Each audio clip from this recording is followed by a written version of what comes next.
So I'm currently installing the new version of firmware 96.3 Infinity 506. It just finished doing the update, and this car has a 12-volt mod, so the pump runs all the time. But okay, well, regardless, it is now safe to close this window.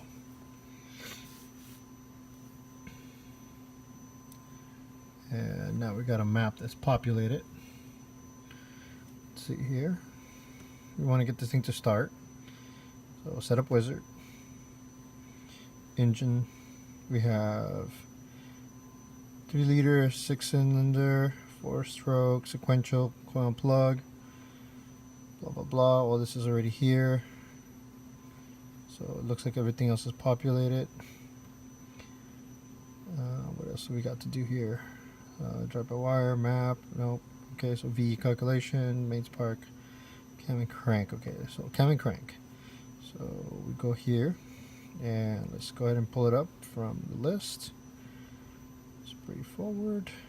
Toyota, Supra, Turbo. There's that. And then injector setup. This is factory 440cc injectors. It's a Japanese motor. So let's find some injectors that are close by. Let's see, there's got to be something here. High impedance.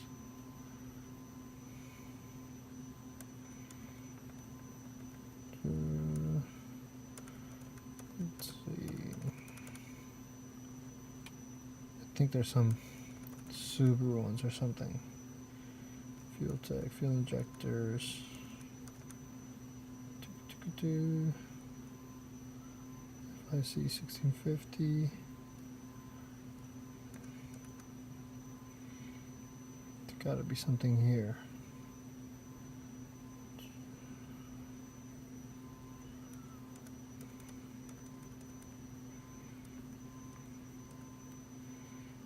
Okay, fine. We'll use some fuel injector clinic 525s, and then we'll just adjust the flow rate.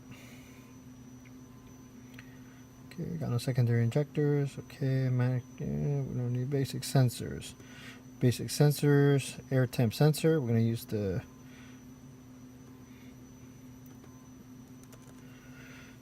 we'll use the Toyota one, Super MAFT. So it happens to be the same calibration as the Japanese AEM one. I mean, Japanese air temp sensor. So let's go. We're done with that. Okay. Then coolant temp. We're going to go with a Super one, obviously. Okay, let me close that. Map sensor setup. We are going to do, let's use the Toyota one, because we have a Toyota sensor and they're still not plugged. The 5 bar is not in yet. So we chose that already. Okay. Fuel pressure sensor is not installed. Pressure sensor is not installed. And throttle position sensor setup. There is a setting for that here under advanced settings, and there should be throttle. Maybe I'm mistaken. Okay, let's close that. Engine, tuning preferences, cam and crank. Basic sensors. Set throttle range. Here we go. So it's closed right now. So let's go ahead and do that. Okay, and now we're going to hold it. Let's see if I can do this somehow. I'm going to put the camera down for a second. Do this.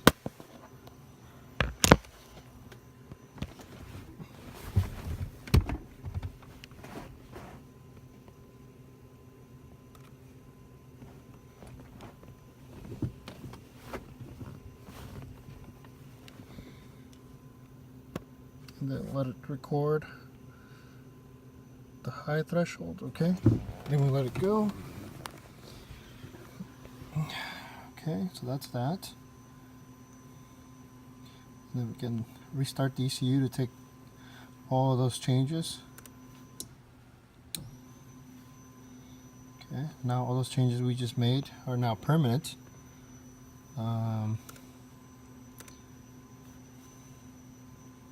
And it has some type of VE table already set up, so we don't have to really worry about that.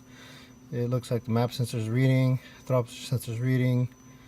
We have the wideband hooked up, and we have that set up to try to idle at 14.7.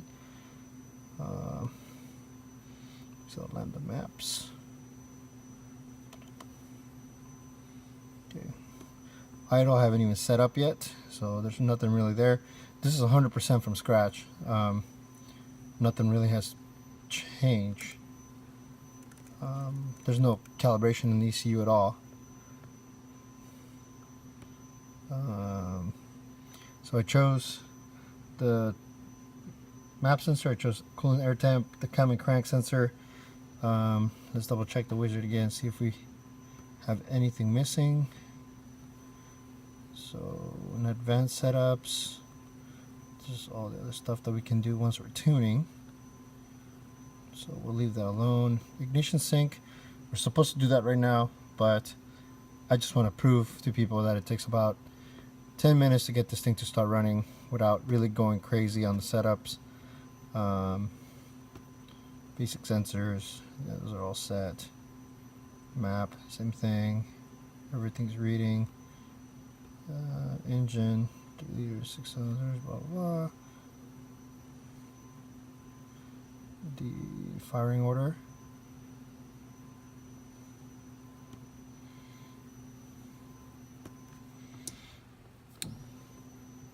Unless I got the firing order wrong, this should be able to start. Let's make sure it's out of gear.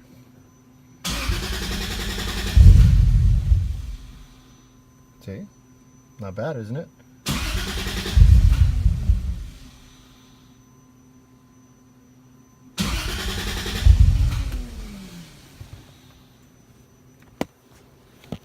Let's put this gear again.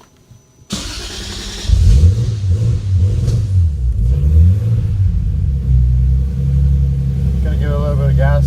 Idle motor's not set up, and it's the wrong injectors, but it is now 7 minutes and 30 some odd seconds that I started this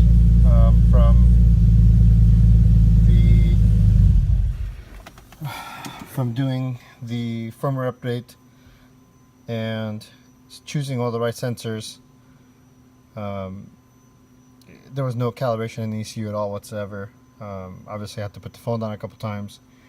Lost some time there, but for the most part it is 100% turnkey. All it is just an AEM jumper harness with no tuning whatsoever. I mean, the VE table, it's exactly what it came out after the firmware update.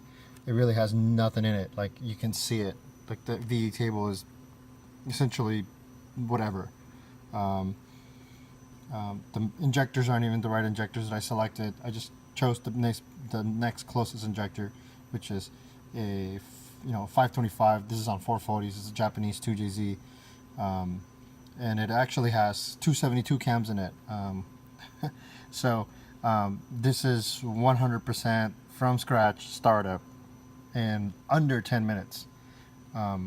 So simple, guys. The AEM Infinity works. It starts up, it runs.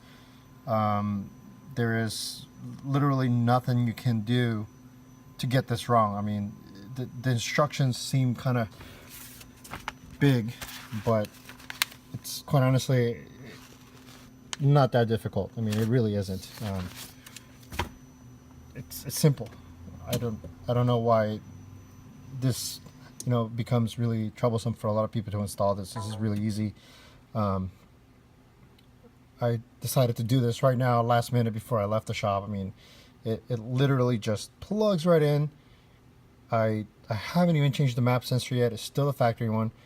I plugged in the extension cable from AEM to the O2 sensor, hooked up to the downpipe, hooked up the hooked up the harness, the jumper harness to the engine harness, and plugged it into the ECU. Firmware update. I downloaded the latest version of software, which came out just a couple days ago.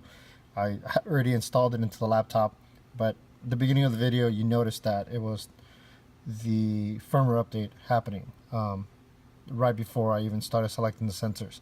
So this is really straightforward. I mean, this thing is simple.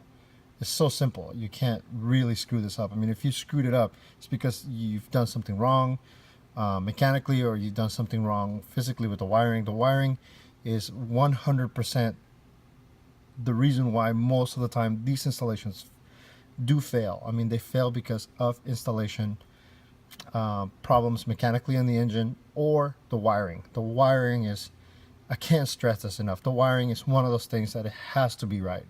If it's not right, this will not start. This will not run. You will chase your tail going around in circles because your wiring is incorrect. But the main issue is always wiring. I always encounter that. So please double check your wiring, double check your mechanical settings in your engine.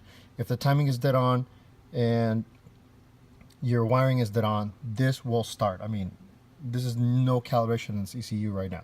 Just select the sensors, whatever base map, whatever VE table was there from the firmware update. I didn't touch it. This was a brand new ECU. I just registered it, like just registered it. So you can tell there's the time, 5/17/2017. That's today, obviously. 9:50 p.m. is when I activated the ECU. It is now 10:14 or so, like that, and that's me doing the video, grabbing my phone, plugging in the ECU. I mean, how much clearer? It can't get any clearer than that. I mean, this is simple, really simple. And excuse the mess.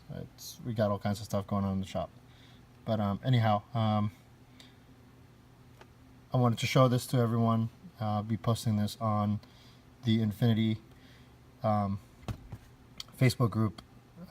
Hopefully it just makes other people think that there is different, it makes people aware that they may have issues somewhere else that are not ECU related. I mean, I literally didn't change anything. I didn't change the cam and crank sensitivity. I didn't change anything. I mean, this is a 100% OEM engine block, at least. I had the head redone.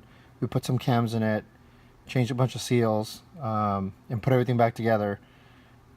I mean, it's simple. Like, I can't stress it, guys. It's like easy.